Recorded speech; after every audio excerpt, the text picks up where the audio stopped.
কদিন পরেই পবিত্র ঈদুল ফিতর। ঈদের পছন্দ মতো পোশাক কিনতে বিপণী বিতান ও শপিং মলগুলোতে ক্রেতার ভিড়। এ নিয়ে বিস্তারিত জানাতে ময়মনসিংহ নগরী থেকে যুক্ত হচ্ছেন ইমতিয়াজ আহমেদ।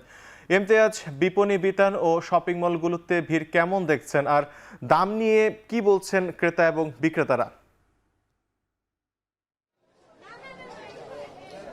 মূলত উৎসব কিন্তু বর্ণিল হয় নতুন পোশাকে, এবং যেহেতু আর কদিন পরেই ঈদ, এবং ঈদকে কেন্দ্র করে ময়মনসিংহে যে বিপণী কেন্দ্রগুলো রয়েছে, বিভিন্ন শোরুমগুলো রয়েছে বা ফুটপাত একেবারে শেষ সময় বেচা বিক্রি চলছে। আমরা রয়েছি নগরীর প্রাচীনতম এই বিপণী বিতান কেন্দ্র বাড়ি প্লাজার, এবং এখানে দেখতে পাচ্ছি যে আমরা বিভিন্ন বয়সী, বিশেষ করে নারীদের যে পোশাকের দোকানগুলো, সেখানে আমরা প্রচুর ভিড় দেখতে পাচ্ছি ক্রেতাদের, এবং বিভিন্ন পোশাক কিনতে কিন্তু নারীরা ভিড় করছেন দোকানগুলোতে।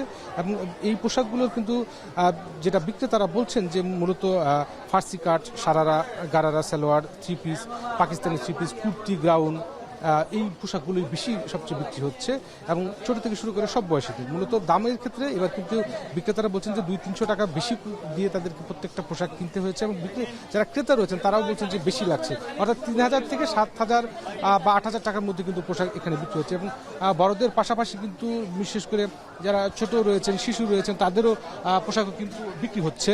এবং আমরা দেখতে পাচ্ছি যে আসলে কি পরিমাণ ভিড় আসলে এই ক্রেতারা করছেন বিভিন্ন বিপণী বিতানগুলোতে। এবং এই তারা যেটা এবার দেখছেন যে যেহেতু গরম আসছে, সুতরাং গরমের কথা মাথায় চিন্তা করে একটু সুতি টাইপের যে পাতলা কাপড়গুলো রয়েছে সেগুলোই কিন্তু পছন্দ করছে।